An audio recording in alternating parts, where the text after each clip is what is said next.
Hi guys, this is Sakshi from the language academy और आज का हमारा टॉपिक है deep water by William Douglas. अब ये जो चैप्टर है किस थीम पर बेस्ड है? इसका थीम है फियर, डर। मतलब ये जो डर है हर किसी को लगता है। आई एम श्योर आपको भी लगता होगा, मुझे भी लगता है, ये कोई बड़ी बात नहीं है। तो लेकिन हम इसको डर को काबू कैसे कर सकते हैं? क्या हम इसे अपने डर को काबू कर सकते हैं? ऐसा ही कुछ इस चैप्टर में भी है।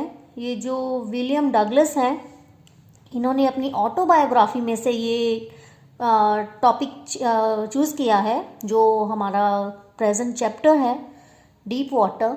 इसमें उन्होंने बताया है कि किस तरह उनको वाटर फोबिया, एक्वाफोबिया हो गया। मतलब वो वाटर से डरने लग गए कि कुछ ऐसे इंसिडेंट्स उनके साथ हुए कि उनको पानी से डर लगना शुरू हो गया। तो क्या वो अपने डर पर काबू पा सकेंगे या मतलब अपने डर के आगे झुक जाएंगे? इन सब क्वेश्चंस का आंसर ढूंढने के लिए चलिए चैप्टर स्टार्ट करते हैं। William Douglas was an American born in mine, Minnesota. Douglas was a leading advocate of individual rights. He was a judge at the Supreme Court of USA, retired in 1975. He remains the longest serving justice in the history of law of 36 years. मतलब ये जो William Douglas हैं वो American born है, वो leading advocate हैं individual rights के और जज रह चुके हैं सुप्रीम कोर्ट में यूएसए में, जिन्होंने अपनी रिटायरमेंट ली 1975 में। और उन्होंने हिस्ट्री ऑफ लॉ में सबसे ज़्यादा लंबी सर्विस दी जो कि थी 36 ईयर्स की। The excerpt deep water is taken from an autobiography of man and mountains written by William Douglas. In this chapter, he has narrated the incident which was the reason of developing aquaphobia and his strategies through which he braved his fear. मतलब ये जो deep water है chapter है autobiography में से, उनकी जो Douglas की ऑटोबायोग्राफी है मैन एंड माउंटेन्स, उसमें से लिया गया है। और इस चैप्टर में उन्होंने नरेट किए हैं कुछ ऐसे इंसिडेंट्स, कुछ ऐसे उनके साथ घटनाएं मतलब हुई हैं उनके साथ जो कि कारण बनती है उनकी एक्वाफोबिया का। मतलब जो पानी से डर है उनका जो रीजंस बन जाते हैं, कुछ ऐसे इंसिडेंट्स हैं जो कि उन्होंने इस चैप्टर में बयान किए हैं। और ये भी बताया है कि मतलब उन्होंने अपने डर को कैसे काबू किया। तो देखते हैं कि उन्होंने अपने डर को कैसे काबू किया और वो क्या इंसिडेंट्स थे जिनकी वजह से उनको एक्वाफोबिया हो गया। Deep water is about the writer's journey of overcoming the fear of water, which is deeply rooted in him since childhood. मतलब ये जो डीप वाटर है राइटर की जर्नी है अपने डर पर काबू पाने की, जो कि डर उनको बचपन से उनके साथ चल रहा था। The author develops fear of water following two very dreadful incidents. अभी उन्होंने ये इंसिडेंट्स बताए हैं जिनके कारण उनको पानी से डर लगना शुरू हुआ। In this first one he is 4 years old when a wave knocks him down. अभी ये जो फर्स्ट वाला इंसिडेंट है उसमें वो सिर्फ 4 साल के हैं, जिसमें एक वेव ने, एक लहर ने उनको नॉक कर दिया, मतलब धक्का दे दिया। Similarly in the second one he is 11 years of age. मतलब ये जो दूसरा इंसिडेंट हुआ उनके साथ वो 11 साल की उम्र में हुआ। अब bully throws him in the deep end of the pool and almost drowns. एक बुली सा लड़का, मतलब एक शरारती से लड़के ने उनको पूल की डीप वाली साइड पे धक्का दे दिया और वो बिल्कुल ऑलमोस्ट डूब चुके थे। Thus having gone through such scary experiences he fears water deeply. मतलब इन सब इंसिडेंट्स के बाद में वो बहुत ही ज़्यादा डीपली डरते हैं पानी से। जाहिर सी बात है, इतना ड्रेडफुल इंसिडेंट होगा तो कोई भी डर जाएगा। मतलब ऑलमोस्ट वो डूब चुके थे पानी में। However he does work really hard to overcome it. पर उन्होंने हार नहीं मानी, मतलब पूरी कोशिश की, हार्डवर्क किया अपने इस डर को काबू करने के लिए।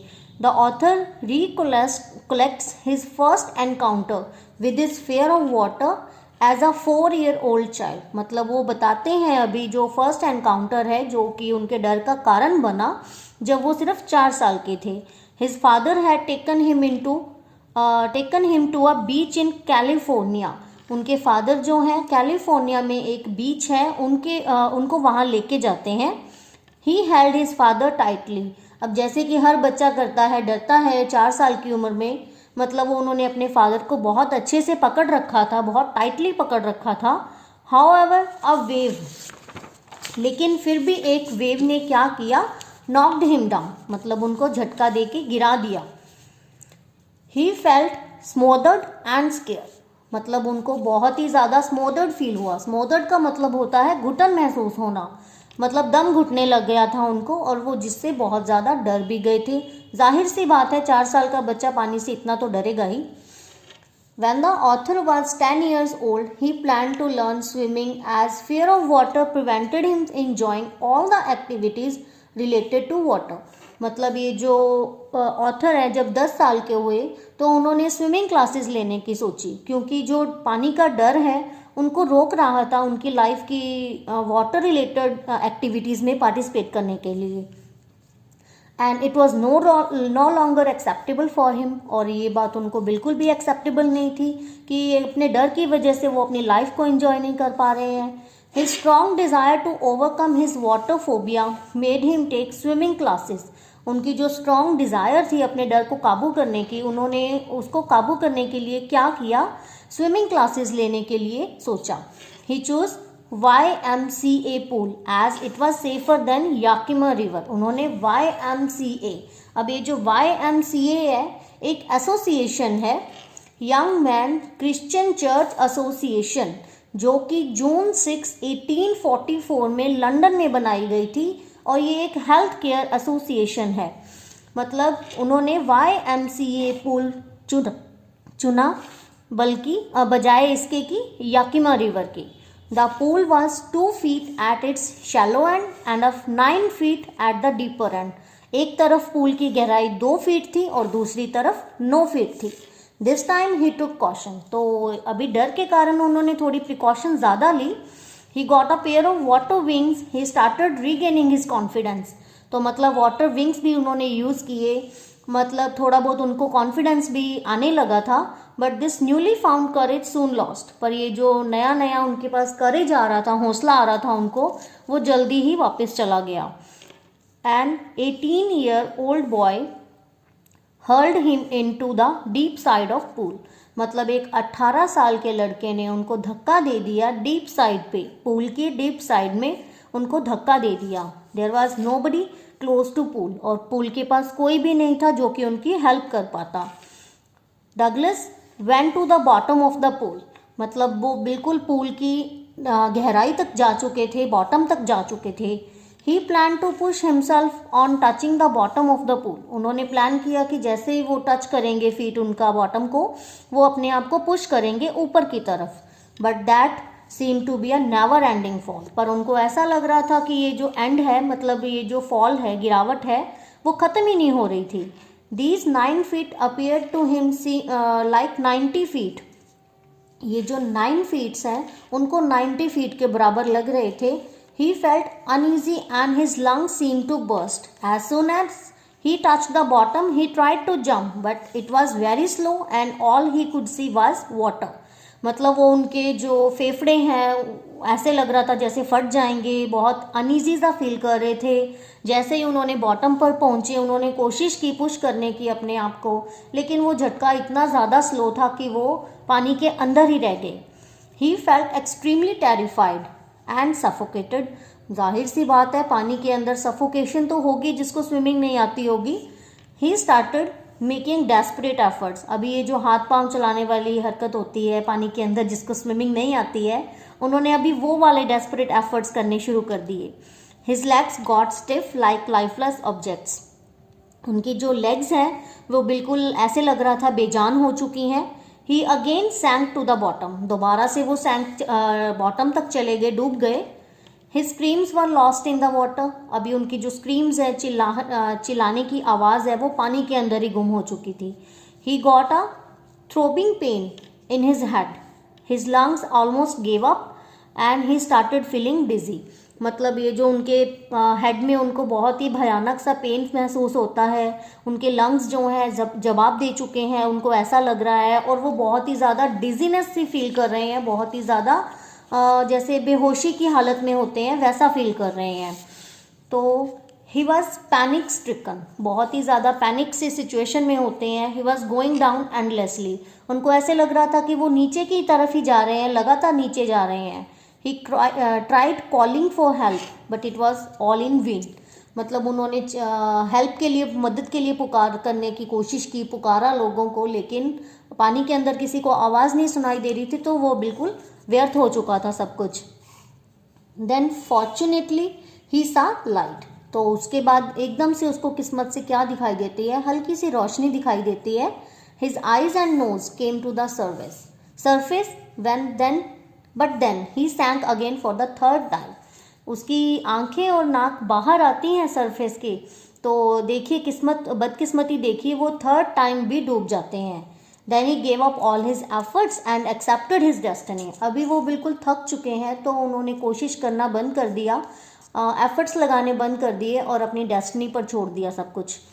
But when he regained his consciousness, लेकिन जब उनको होश आता है तो कहाँ पाते हैं अपने आप को. He found himself vomiting next to pool. वो वॉमिट कर रहे होते हैं पूल की साइड पे. The boy who hurled him was saying that he was fooling around. और जिस लड़के ने उनको धक्का दिया होता है वो उनको बचा भी लेता है और बोल रहा होता है कि मतलब वो तो सिर्फ मजाक कर रहा था. Douglas had a close meet up with death. लेकिन ये जो इंसिडेंट हुआ, उनको ऐसे लगा कि बिल्कुल मौत के नज़दीक जाकर वो वापस आए थे. This incident had a deep seated impact on him.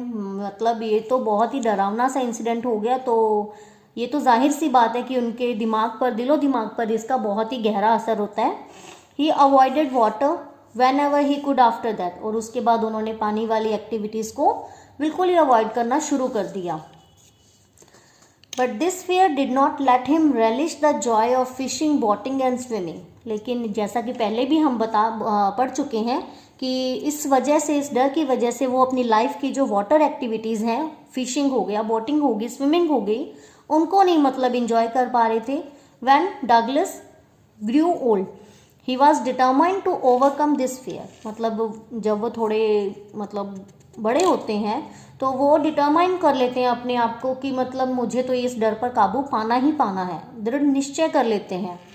Finally, he decided to get an instructor to learn swimming. With the help of instructor, he practiced for weeks and it almost took 3 months for tension to release. उन्होंने इस time क्या किया, practice करने के लिए instructor लिया, swimming सीखने के लिए एक स्विमिंग इंस्ट्रक्टर हायर किया, और उसकी हेल्प से उन्होंने हफ्तों दर हफ्तों मेहनत करी, प्रैक्टिस की, और पूरे 3 महीने लग गए उनको. किस बात के लिए, सिर्फ टेंशन को रिलीज करने के लिए. He practised it hundreds of time, बहुत ज़्यादा उन्होंने प्रैक्टिस की.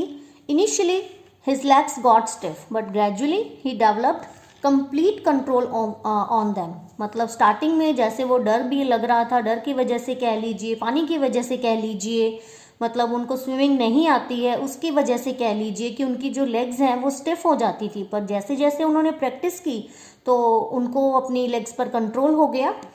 The instructor taught him the breathing techniques of excelling under water and inhaling by raising his nose. तो जो इंस्ट्रक्टर है उन्होंने ब्रीदिंग टेक्निक्स बताई स्विमिंग की, कि कैसे अंडर वाटर एक्सेल करना है, कैसे इनहेल करना है सरफेस पे आके अपनी नाक को बाहर निकाल के. He taught him to kick with his legs. उन्होंने ये भी बताया कि अंडर वाटर किक कैसे करते हैं अपनी लेग्स से. Soon Douglas could swim across the length of the pool. और मतलब सून बहुत ही जल्दी प्रैक्टिस करने से वो जो स्विमिंग पूल का एरिया है उसमें स्विमिंग करना उसने शुरू कर दिया. But he was still scared when left alone in the pool. पर अभी भी जब वो पूल में अकेले होते थे तो उनको थोड़ा बहुत डर लगता था. To conquering his fear, he went to Lake Wentworth in New Hampshire, मतलब अपने डर को, मतलब उनको अभी स्विमिंग तो आ चुकी है, सीख चुके हैं वो, अपने डर को काबू पाने के लिए उन्होंने दूसरी लेक में, कौन सी लेक का क्या नाम था, वेंटवर्थ में उन्होंने थोड़ी सी स्विमिंग करके देखी and swam 2 miles across the lake to Stamp Act Island. तो मतलब उन्होंने 2 मील तक स्विमिंग करी। For once the terror return but he continued to swim. पहले शुरुआत में उनको थोड़ा डर तो लगा, he was thrilled that he had finally overcome his fear, पर मतलब जैसे कि उन्होंने डर के बावजूद भी कंटिन्यू की स्विमिंग को, तो वो बहुत खुश हुए कि फाइनली उन्होंने अपने डर पे काबू पा लिया था, अपने डर को जीत लिया था। Then he practised another lake, the warm lake, for his own reassurance, अपनी तसल्ली के लिए, अपनी दिल की तसल्ली के लिए कि हाँ मैंने अपने डर पे काबू पा लिया है। तो उन्होंने एक अनदर लेक में भी स्विमिंग को ट्राई किया, वार्म लेक में। ही वॉज वेरी हैप्पी, और वो बहुत ही ज़्यादा खुश थे। जाहिर सी बात है, इतने बचपन का डर था, एकदम से वो निकल गया है, उस पे डर पे काबू पा लिया है, तो ये तो इंसान के लिए बहुत ही खुशी की बात होती है। तो कंक्लूजन में क्या कहेंगे हम? We learn that if we are determined enough and have the courage, we can overcome any fear that comes our way without letting the fear overpower us. तो मतलब हमें यही सीखने को मिलता है कि अगर हमारी डिटर्मिनेशन पक्की है, अगर हमें हौसला है, तो हम अपने किसी भी डर पे काबू पा सकते हैं और उस डर को अपने ऊपर हावी नहीं होने दे सकते। The narrator quoted that the death is full of peace, but the fear of death terrorizes. मतलब ये जो नरेटर हैं, डगलस हैं, उन्होंने लास्ट में यही कहा है कि ये जो डेथ है शांति लेके आती है अपने साथ, लेकिन ये जो फियर ऑफ डेथ है, मतलब मौत का डर है, वो बहुत ही ज़्यादा डरावना होता है। In this excerpt Douglas has narrated his near-death experience and the way fear of death intensifies his will to live. मतलब इस चैप्टर में उन्होंने नरेट किया है अपने डर को, अपनी बिल्कुल मौत के नज़दीक जाने वाले इंसिडेंट को, एक्सपीरियंस को, और उस डर को उन्होंने कैसे काबू किया अपनी जीने की चाह को लेके, ये सब बयान किया है। काफ़ी ज़्यादा इंस्पायरिंग सा चैप्टर है कि मतलब हमें भी यही इंस्पिरेशन मिलती है कि अगर हम डिटर्मिनेशन से कोई भी अपने काम को करें या कोई भी अपने डर को काबू करना चाहें, अगर हमारी डिटर्मिनेशन पक्की है, हम में हौसला है, तो we can do anything.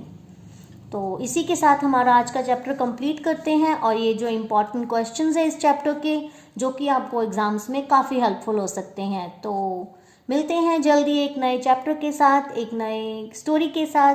Please keep supporting, keep sharing, and thank you so much.